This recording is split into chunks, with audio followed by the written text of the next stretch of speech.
राती के राजा जी भैये के पाजा जी माजा में हमारा के देनी हसाजा जी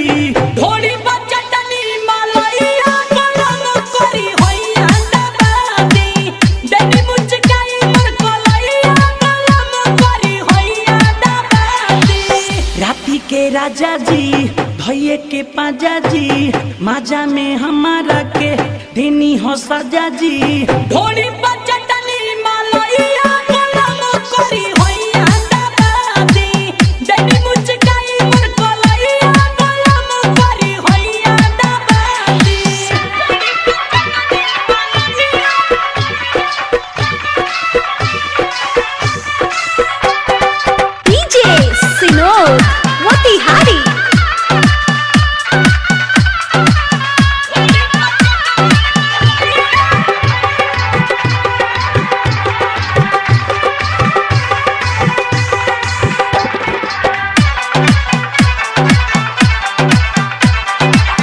रहे पहले का रात हो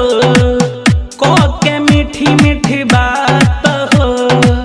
चुमा चाटी तू करके हमसे सीना से लिहल साथ हो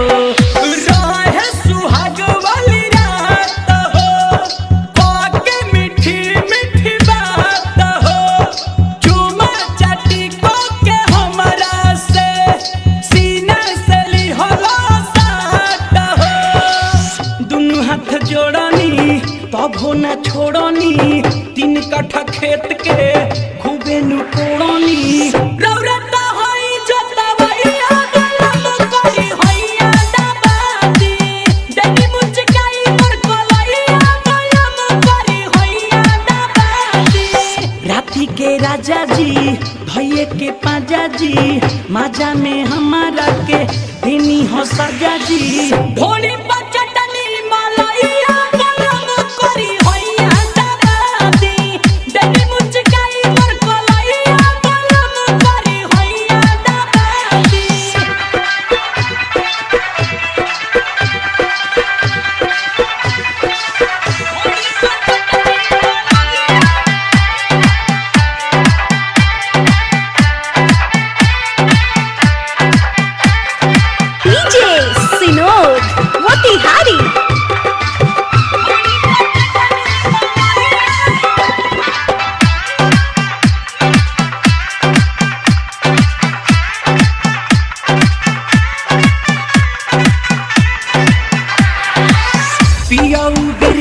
बिहारी हो कदे लया फत भारी हो नया सामान महेश परदेसी कदे ल तू तो कबाड़ी हो पियाऊ बिरजस बिहारी हो कदे लया फत भारी हो नया सामान धीरज धनी कदे ल पूरा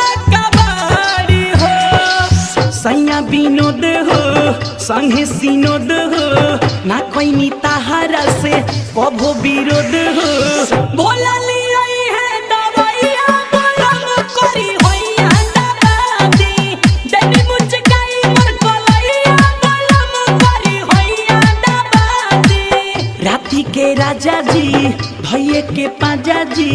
माजा में हमारा के देनी हो सजा